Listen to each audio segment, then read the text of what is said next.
avez-vous quelque chose à dire au peuple de Dieu, à dire aux fidèles qui, devant leur petit écran, vont vous regarder? Vous avez un message à leur passer? Oui, le message que je veux déjà passer aux téléspectateurs, c'est de faire très attention. Vous savez, nous vivons les derniers temps et la Bible nous fait comprendre qu'au dernier temps, il y aura des faux prophètes et pour ça, qu'on le veuille ou pas, il y en aura. Déjà que tous ceux-là qui m'écoutent en ce moment doivent faire très attention avec les soi-disant pasteurs, soi-disant prophètes, soi-disant apôtres là dehors qui ne sont que, n'est-ce pas, des braqueurs. Ils doivent faire très attention. Moi, je crois que je pourrais leur dire de faire un peu comme, pas un peu, mais de faire exactement comme les chrétiens de Béret. Les chrétiens de Béret, quand quelqu'un vient prêcher, faire des miracles, ce n'est pas les miracles qui comptent, mais ils rentrent dans les Écritures pour voir et comprendre si cet homme de Dieu, ce qu'il dit là, vient de la parole de Dieu. Et je crois que là, c'est ce que les chrétiens doivent faire, n'est-ce pas, dans leur vie. Déjà, comme l'orateur, le président de Wall, qui nous a consacré à ce matin, il a bien dit qu'il y a des pasteurs, avant de prier pour toi, pour que tu sois guéri d'une maladie, ils te demandent d'abord de bâtir l'autel. Ça veut dire tout simplement, ils te demandent d'abord l'argent. Et à ce moment, je crois qu'il faudra fuir. Parce que là, ce n'est pas un serviteur de Dieu. Donc, tous les téléspectateurs doivent tout simplement faire très attention pendant qu'ils écoutent des enseignements ou bien d'exhortations. Bien-aimé, vous avez entendu ordonner. Quelles sont vos impressions par rapport à cette pastorale?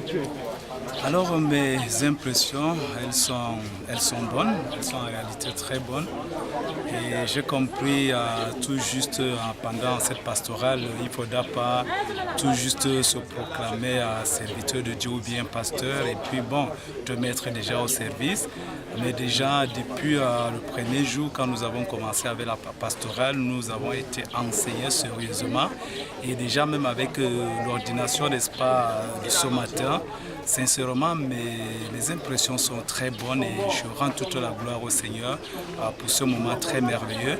Et je voudrais par là dire tout simplement qu'au moment où j'ai été ordonné, j'ai senti quelque chose de terrible et c'est moi qui le ressens. Je ne sais même pas si je peux expliquer et que vraiment les téléspectateurs peuvent comprendre cela, mais quelque chose de terrible s'est passé pendant ce moment d'ordination. Au nom de notre Seigneur et Sauveur Jésus-Christ. Après la pastorale, la toute première à l'Est, quelles sont vos impressions par rapport à cette pastorale?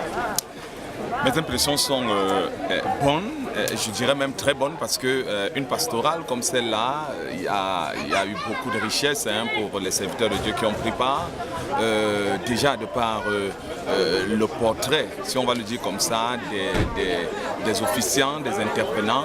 Quand on peut retrouver quelqu'un comme l'apôtre Caleb, qu'on connaît très bien au Cameroun, en Afrique et à travers le monde, quand on peut retrouver le révérend Bombak, pour ne citer que des noms comme ça, vous n'avez pas besoin d'insister sur ce genre de noms qui sont connus à travers le monde aujourd'hui et qui font la fierté du paysage des serviteurs de Dieu camerounais, parce qu'on a souvent l'impression que tout est gâché.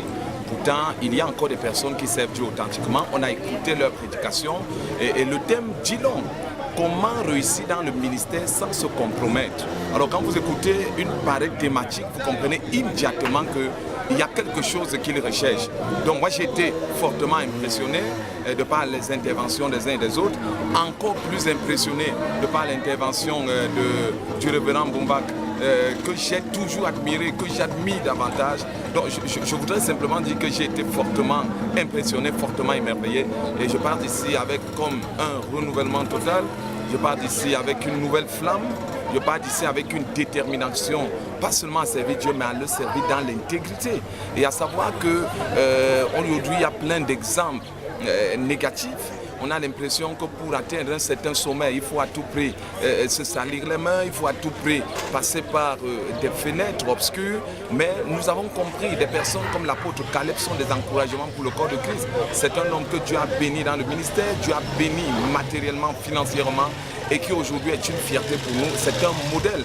Et on a besoin de modèles aujourd'hui, donc je suis simplement impressionné.